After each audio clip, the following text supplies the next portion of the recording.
بارے میں وہ صحیح مسلم میں ایک مشہور حدیث ہے، غزوہ خیبر سے واپسی پر نبی علیہ السلام کے ساتھ ہزاروں صحابہ کا قافلہ تھا، اور رات کا کافی حصہ بیت چکا تھا، تو صحابہ کو بھی نیند آ رہی تھی۔ نبی علیہ السلام نے ارادہ کیا کہ ہم تھوڑی دیر آرام کر لیتے ہیں،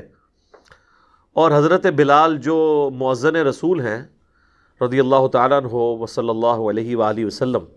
ان کی ڈیوٹی لگائی جاتی ہے کہ وہ صبح فجر کا وقت شروع ہوتے ہی ہمیں اٹھا دیں گے۔ تو حضرت بلال جو ہے وہ نوافل پڑھنا شروع ہو گئے تاکہ مجھے نیند نہ آئے، بس وہ ایک لمحے کے لیے انسان نے سستی دکھانی ہوتی ہے نا، تو وہ اپنی سواری کے اوپر سوار ہوئے، اونٹ کے اوپر، اور مشرق کی طرف جو پوپ پھوٹتی ہے نا، صبح صادق شروع ہوتی ہے جو ختم سحری اور فجر کا وقت داخل ہوتا ہے، اس کو دیکھنے کے لیے جب فجر کا وقت قریب آنے والا تھا نا، تو ان کی بھی اچانک آنکھ لگ گئی، اور ایسی آنکھ لگی کہ سورج خوب بلند ہوا تو آنکھ کھلی۔ صحیح مسلم کے الفاظ ہیں کہ سب سے پہلے نبی صلی اللہ علیہ وآلہ وسلم کی آنکھ کھلی، اور اس کے بعد باقی اصحاب کی کھلنی شروع ہوئی۔ اب لوگ بڑے پریشان ہوئے کہ فجر کی نماز چھوٹ گئی ہے اور اللہ کے نبی کی بھی نماز چھوٹ گئی، اور حضرت بلال کو نبی علیہ السلام نے بلا کے پوچھا کہ بھئی تمہاری ڈیوٹی لگائی تھی۔ آپ دیکھیں جی لوگ کتنے فرینک تھے، انہوں نے کہا یا رسول اللہ، جس اللہ نے آپ پہ نیند کا غلبہ کیا اس نے میرے پہ بھی کر دیا۔ کوئی 295 سی نہیں لگی سر، یہ میں آپ کو بتا رہا ہوں کہ اسٹریٹ فارورڈ انہوں نے بات کی کہ آپ کو بھی نیند آئی ہے نا، مجھے بھی آ گئی، میں بھی انسان ہوں۔ آپ لاکھ کہتے رہیں کہ جی وہ شیخ عبد القادر جیلانی اور امام حنیفہ جو ہیں وہ 40 سال تک عشاء کے وضو سے فجر پڑھتے رہے، اور اس سے بڑی کہانی آپ یہ کرواتے ہیں کہ جی وہ ایک صحابی کے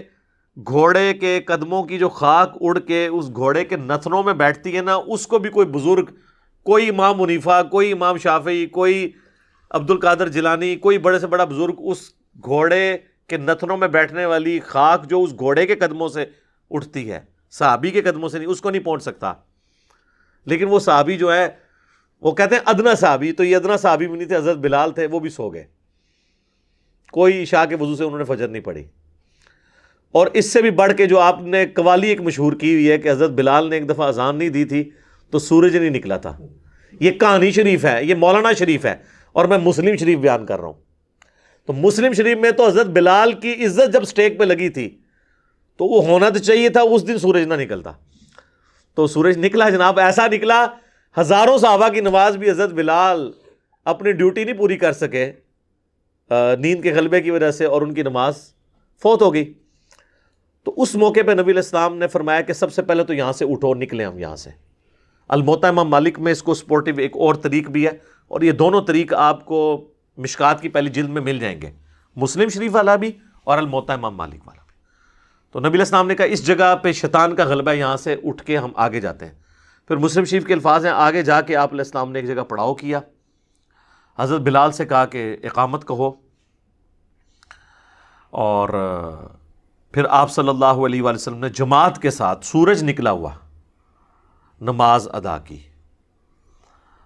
اور پھر سلام پھیرنے کے بعد آپ علیہ السلام نے فرمایا کہ جو شخص سو جائے یا بھول جائے تو جب اسے یاد آئے اور جب وہ نیند سے اٹھے وہ نماز ادا کر لے، اس کے لیے نماز کا وہی وقت ہے۔ اور پھر آپ نے سورہ طٰہٰ کی وہ آیت تلاوت کی،